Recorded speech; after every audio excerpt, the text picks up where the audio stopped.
anyway, going back to your early 2000s, so the So- community choice aggregators, which essentially bought electricity from clean energy sources and distributed through a municipality structure. And they're not getting rid of the utility. The utility does the transmission, distribution, poles and wires, billing, all that kind of stuff. So they're not bankrupting the utility, which is something also that makes it so it doesn't change too much all at once. So utility still does the billing. Then what is the where does the CCA in that business model? So the CCA procures the energy. So they go out there and so they insert themselves as a buyer and seller of clean energy to the utility. And they say, if you're going to sell your electrons into our district, you gotta give this choice as an opt-in. They go make contracts and all that. Just how a utility goes out and makes contracts and things like that. Right. And the utility has to make a profit and for shareholders, and the CCA doesn't. Right. I mean, it's more like a sort of a government entity. Almost, they're representing the people. Yeah. In fact, the town that I live in, Orinda, California, they have not gone with the CCA. Perhaps they're getting campaign contributions and things like that. And we're surrounded by cities, like Berkeley, Oakland, Lafayette, that are all in the CCA, and we're not. So if anybody lives in Orinda, hey, what's up with that? That's one of the things that I ask my city council members about, and they always have some stupid excuse. But then,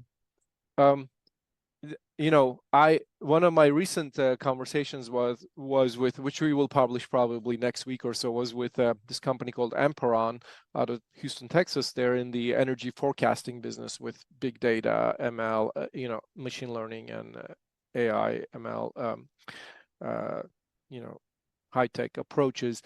And I was talking to one of their product managers about why do we pay 2 times more expensive electricity for California than the rest of the nation. I mean, US average is probably 14-15 cents per kilowatt hour. And we're paying probably 25 to 30 cents on average in California. And he said it's probably because of these CCA-like mechanisms, because you guys are the people who are innovating on the clean energy front, and there's a extra cost with that. This is something that I always wondered. Is there?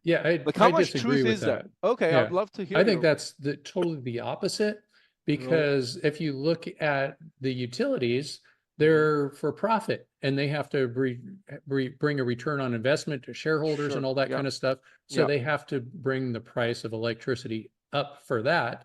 And so if you just look at it, the price of electricity when you have a CCA is less than the utility every time. I've never heard of like the cheapest CCA price for electricity, the one that they opt you into.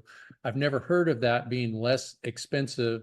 I mean, I've never heard of that being more expensive than the utility. It's always less expensive. So how can you say that makes the price go up? And of course, there's going to be spin doctors that want you to think otherwise, because of course the utilities they would rather have control of everything, right? Right. So, I mean, the California three big utilities, they're the largest 3 monopolies in the nation in the utility business. And I don't hate the utilities, and I don't blame them, because that's capitalism, and I'm a capitalist. And so I could go buy stock in utilities and things like that too. But you got to look at like all the different reasons why electricity is priced higher. So profits, you look in California too, all these wildfires. And that, I think that's pretty huge. And they had that explosion in San Bruno too, and they have to pay for a lot of this stuff. They pretty much go bankrupt and then somehow get out of it. I mean, they're essentially extension of the government. And another thing too is we do want to have more green electricity. And so we've transitioned faster than any other state, and that's a good thing. And having expensive electricity, if you're not making your own, for me, that's a good thing. I think I like it. I mean, especially, well, I'm in the solar industry. Sure. So Yeah. when the electricity rates go up, great, more, that's a good for business. I'm in the business of making electricity. Yeah. Yeah. So I if get it's all that. more expensive to make electricity with natural gas and Yeah. coal and Yeah. things like that, that the utilities are out there selling, then that makes my solar electricity that much better of a deal. And then when you talk about people buying electricity for 30 cents a kilowatt hour, I'm not paying 30 cents a kilowatt hour. I have solar power. Yeah. I don't know if I'm paying like 10 or 15 cents probably. No, not even, probably Yeah, 6 cents. yeah. Yeah, it's Yeah. I mean, actually for me, it's probably less than that because Yeah. I only install used solar on my house that I get Yeah. essentially for free. Right. And Yeah. if I Yeah. do it myself, that labor is my labor. Free. I get Yeah. friends to Yeah. help Yeah. me out, stuff Yeah. like that. Yeah. So it, I've done a lot of analysis on that ROI mhm, calculations for sure. Yeah. mhm.